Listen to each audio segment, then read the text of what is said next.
जे नेते कधी दिसत नव्हते, जे नेते पडद्याआड गेले होते, ते नेते सुद्धा आता या यात्रेनंतर समोर येऊ लागलेले आहेत, यात्रेमध्ये सहभाग घेऊ लागलेले आहेत, लोकांसोबत चालू लागलेले आहेत. विलास. सिद्धार्थ, या यात्रेला मिळणारा हा प्रतिसाद, सभेला मिळणारा प्रतिसाद पाहता गेल्या विधानसभा निवडणुकीमध्ये काँग्रेसला विदर्भामध्ये एक चांगलं यश मिळताना आपल्याला दिसलं, किंवा मराठवाड्यातला हा जो पट्टा आहे जिथून ही यात्रा गेली, नांदेड आणि त्यानंतर हिंगोली असेल, या सगळ्या पट्ट्यामध्ये काँग्रेसला चांगलं यश मिळालेलं होतं.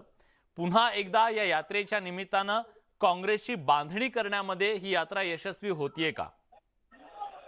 विलास, निश्चितपणे हे मान्यच करावं लागेल की जी अडगळीत पडलेली काँग्रेस होती विदर्भ आणि मराठवाड्यात, तिला आता कुठेतरी नवचैतन्य आल्यासारखं दिसू लागलेलं आहे. कारण हिंगोली, नांदेड, वाशिम या पट्ट्यातून जी गेलेली आता शेगावात आहे, विशेष करून हा पट्टा काँग्रेसचा आहे आपल्या सगळ्यांना माहीत आहे.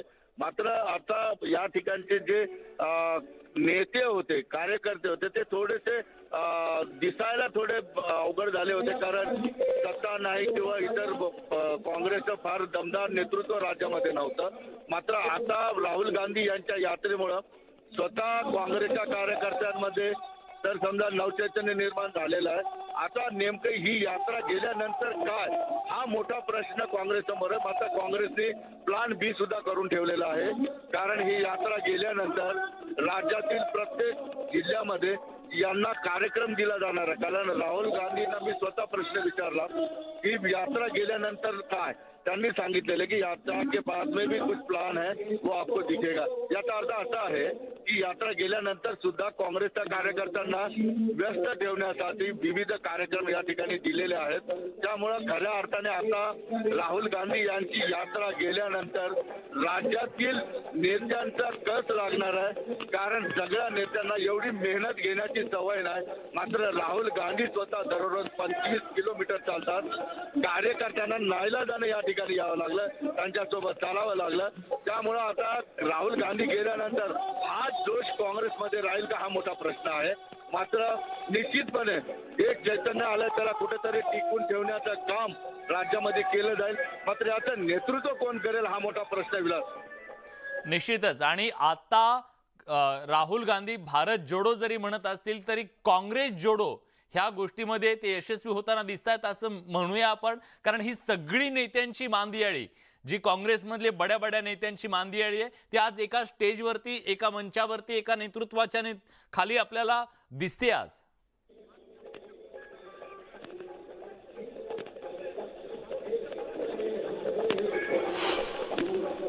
सिद्धार्थ, माझा आवाज येतोय? हा विलास, आवाज कट, सॉरी, बोला. हा, माझा प्रश्न असा होता की काँग्रेस जोडो अशा पद्धतीनं सध्या राहुल गांधी करताना दिसत आहेत. कारण भारत जोडो जरी म्हणत असले तरी एवढे सगळे जे बडे दिग्गज नेते काँग्रेसमध्ये आहेत, ह्या सगळ्या नेत्यांना बांधण्याचं काम सुद्धा या यात्रेच्या माध्यमातून राहुल गांधींनी केलंय असं मानायचं का? कारण पूर्णपणे विखुरलेली दिसत होती काँग्रेस या यात्रेच्या आधी. निश्चितपणे विलास, या यात्रेचे जर फायदे जर बघायला गेलं काँग्रेसला तर खूप फायदे होणार असं दिसतंय. आता तरी चित्र दिसतंय, त्याच्यावरून आपण म्हणू शकतो. मात्र हे निश्चित केलंय राहुल गांधींनी, एका यात्रेत दोन पक्षांना मारलेलं आहे. एका दगडात दोन पक्षाची शिकार केलेली आहे. एक तर पहिली गोष्ट, यामुळे नवचैतन्य निर्माण झालेलं आहे राज्यामध्ये, आणि दुसरं अडगळीत पडलेले नेते समोर आलेले आहेत. म्हणजे एकंदरीतच नवसंजीवनी त्याला भेटेल. राहुल, मी आधी जसं म्हटलेलं आहे की राहुल गांधी येऊन गेले, त्यानंतर काँग्रेस जर पूर्वपदावर गेली किंवा पूर्ण आधीच्या मोडवर गेली तर अवघड आहे. मात्र मला असं वाटतं की राहुल गांधी ज्या स्टेटमधून जातात त्यानंतर 8 दिवसाला तिथल्या प्रत्येक कार्यकर्त्यांच्या VC कॉल घेतात. तसंच औरंगाबादमध्ये सुद्धा, औरंगाबादमधून यात्रा गेल्यानंतर यात्रेच्या दरम्यानच ते व्हिडिओ कॉल करतात, त्याचा फॉलोअप घेतात. आता या ठिकाणी अशी एक दुसरी प्लॅनिंग आहे की प्रत्येक जिल्ह्यामध्ये भारत जोडो यात्रा आयोजित केली जाणार आहे. म्हणजे देश पातळीवर राजीव गांधी यांची यात्रा सुरूच राहील.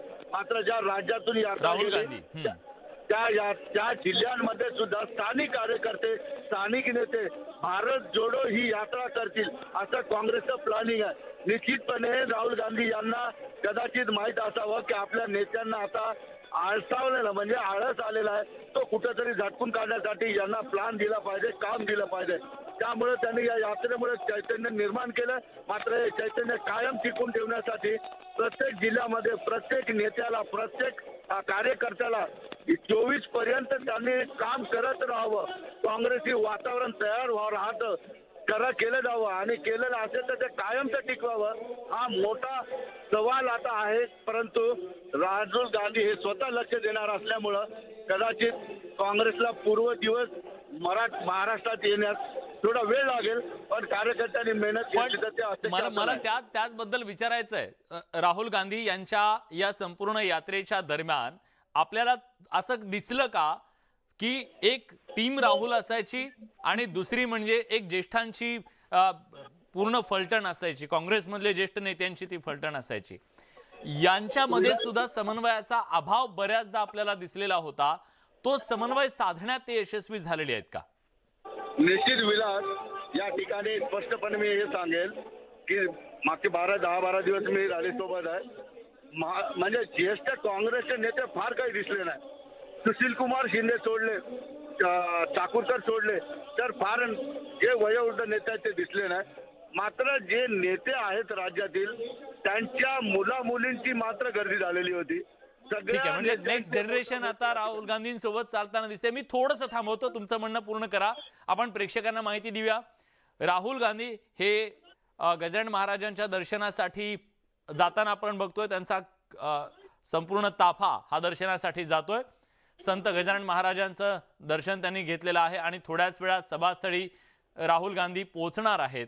त्यामुळे या सभेतून राहुल गांधी नेमकी काय भूमिका मांडतात याकडे सगळ्यांचं लक्ष असेल. कारण त्यांच्या एका वक्तव्याच्या नंतर गेल्या 2 दिवसात महाराष्ट्राचं संपूर्ण राजकारण ढवळून निघालेलं आहे. कारण महाराष्ट्रात येऊन त्यांनी बरोबर स्वातंत्र्यवीर सावरकर यांच्या मुद्द्याला हात घातला, त्यांच्यावरती टीका केली आणि एक प्रकारे रान पेटवलेलं आहे असं म्हटलं तर वावगं ठरणार नाही. आणि बाकीचे जे हिंदुत्ववादी पक्ष होते त्यांना आक्रमक होण्याची संधी मिळालेली आहे. या यात्रेवरती टीका करण्याची संधी मिळालेली आहे.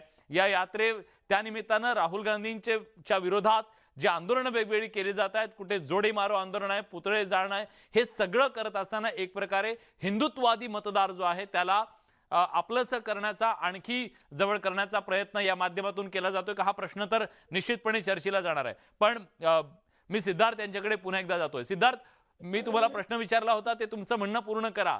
टीम राहुल आणि ज्येष्ठ यांच्यातला एक समन्वय जो गेल्या काही दिवसांमध्ये दिसत नव्हता. निश्चित विलास, हा फार महत्वाचा सवाल आहे. मात्र एक ठिकाणी स्पष्ट सांगतो मी की ज्येष्ठ नेते फार काही या यात्रेमध्ये मला फिरकलेले दिसले नाही. जयराम रमेश कायम आहेत, सुशील कुमार शिंदे 2-3 तास चालले, त्यानंतर चाकूरकर आले, ते थोडा वेळ चालले आणि निघून गेले. मात्र तरुण नेत्यांची जी आहे फौज ती या ठिकाणी होती. एक उदाहरण सांगतो, नाना पटोले किंवा बाळासाहेब थोरात यांच्या मुला मुलींना आपण बघितलं नव्हतं कधी. मात्र या ठिकाणी नाना पटोले यांनी आपल्या मुला मुलीला सुद्धा आणलेलं होतं. बाळासाहेब थोरात यांची मुलगी डॉक्टर ती कायम चालते आहे या ठिकाणी. निश्चितपणे या सर्व नेत्यांना कळून चुकले की राहुल गांधी हे आता ज्येष्ठ नेत्यांना फार काही जास्त संधी देतील असं वाटत नाही. त्यामुळं त्यांच्या तरुण पिढीला त्यांनी समोर आणलेलं आहे. पण सिद्धार्थ, मला एक प्रश्न त्याच्यातच विचारायचा आहे. काँग्रेसमध्ये हेच होत आलेलं आहे, नेत्यांचीच मुलं पुढे येताना दिसत आहेत, त्यांचंच लॉन्चिंग ह्याच्यातून होत आहे. नवे कार्यकर्ते जोडले जात आहेत, नवे कार्यकर्ते जे सामान्य कुटुंबातून आले, जे शिवसेनेमध्ये बाळासाहेबांनी केलेलं होतं, सामान्य कुटुंबातल्या लोकांना ज्यांना जातीचा किंवा कुठलाही वारसा नाहीये अशा लोकांना सुद्धा त्यांनी नेता बनवलेलं होतं, लोकप्रतिनिधी बनवलेलं होतं. अशी युवा ब्रिगेड निर्माण होताना दिसते का? जे चालू शकतील तेच चालतील काँग्रेसला यापुढे, हा मेसेज दिला जातोय का? निश्चित ते एक काय म्हणलं फ्री ब्रँडिंग आपण त्याला म्हणू शकतो. कारण आता ही सक्रिय आहेत राजकारणात, मात्र फार समोर लोकांसमोर येत नाहीत. ही लोक जी आहेत तरुण पिढी हे वडिलांच्या पाठीमागे राहून किंवा स्टेजच्या खाली बसून राहुल गांधी यांची सभा बघत होते. ते फार काही राहुल गांधी यांच्या सोबत चालले नाही. मात्र त्यांचे जे जिल्ह्यातले कार्यकर्ते आणले होते ते कार्यकर्त्यांसोबत मात्र ते चालत होते. म्हणजे ज्यांचे मतदार जे आहेत त्यासोबतच या नेत्यांची मुलं फिरकत होती, त्या ठिकाणी जे आहेत चालत होती. दुसरी महत्वाची गोष्ट अशी आहे की राहुल गांधी यांनी आता राहुल गांधीवर घराणेशाहीचा आरोप होत होता, मात्र आता खरगे यांना अध्यक्ष करून तो आरोप आता त्यांना विरोधकांना संधी मिळणार नाही, कारण गांधी कुटुंबातलं कुणी अध्यक्ष झालं नाही तर खारगेंना त्यांनी अध्यक्ष केलं. त्यामुळे एक बाजी काँग्रेसने या ठिकाणी मारलेली आहे आणि दुसरी बाजी काँग्रेसमध्ये अशी होऊ शकते की जे ज्येष्ठ नेते आहेत त्यांना आता बाजूला हटावं लागेल, कारण राहुल गांधी फार काही स्थानिक नेते किंवा मोठ्या नेत्यांना एंटरटेन करताना दिसले नाही. फक्त नाना पटोले सोडले, त्यांच्या सोबत कायम विश्वजित कदम, नाना पटोले, परिणिती शिंदे हे 4-5 कार्यकर्ते त्यांच्या नेते त्यांच्या सोबत दिसत होते, बाकी नेते दिसत नव्हते. हे चित्र आपल्याला स्पष्टपणे विलास आपण असं म्हणू शकतो की राहुल गांधी काहीतरी प्रचंड मोठा बदल करण्याच्या तयारीत आहेत.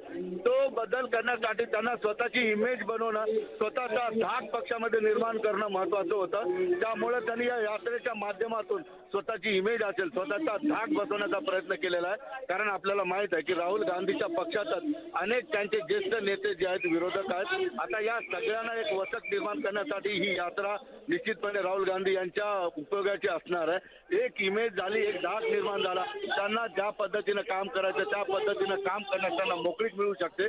त्यामुळं या यात्रेमध्ये ते तरुण नेत्यांच्या मुलं असतील किंवा तरुण नेते असतील यांच्याशी संवाद त्यांनी साधलेला आहे. काम करते रहो एवढा त्यांना संदेश दिलेला आहे. निश्चित येणाऱ्या काळामध्ये या नवीन पिढीची ग्रँड एंट्री होऊ शकते. सिद्धार्थ, गेल्या दशकभरापेक्षा जास्त काळ तुम्ही रिपोर्टिंग करताय. या सगळ्या रिपोर्टिंगच्या काळामध्ये तुम्ही असंख्य सभा कव्हर केलेल्या असतील, अगदी काल परवापर्यंतच्या. प्रत्येक सभेमध्ये महत्वाचा असतो तो उत्स्फूर्तपणा. आज मरगळ आलेल्या काँग्रेसची एक मोठी सभा, सर्वोच्च नेत्याची सभा जेव्हा इतक्या मोठ्या प्रमाणात शक्ती प्रदर्शन करताना होतीये, ती उत्स्फूर्तता तुम्हाला दिसतीये का, जी कार्यकर्त्यामध्ये हवी असते? निश्चित विलास, या ठिकाणी जे आहे फार अति टोकाचा उत्साह म्हणू शकलो जरी नसलं तरी काँग्रेसची जी अवस्था होती त्या अवस्थेला जर तुलना केली तर निश्चितपणे या लोकांमध्ये जल्लोष दिसतोय, थोडीशी आशा दिसते.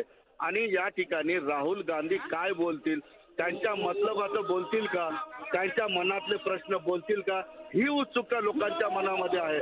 कारण ही काँग्रेसची सभा किंवा राजकारणाची सभा नाही तर ही सर्वसामान्यांसाठीची सभा अशा पद्धतीचं ब्रँडिंग या सभेसाठी केलेलं आहे. मात्र आता हे लपवण्याची गरज नाही की ही सभा जी आहे काँग्रेसचीच आहे, कारण या ठिकाणी काँग्रेसची समर्थकच खूप मोठ्या प्रमाणात या ठिकाणी दिसतात आणि निश्चित ज्या पद्धतीनं महाविकास आघाडीचे नेते या ठिकाणी दिसायला पाहिजे होते किंवा कार्यकर्ते दिसायला पाहिजे होते हे दिसत नाहीत. याचा अर्थ सरळ आहे की काँग्रेस या दोन्ही पक्षाला, राष्ट्रवादी आणि शिवसेनेला फार काही जास्त किंमत देतात.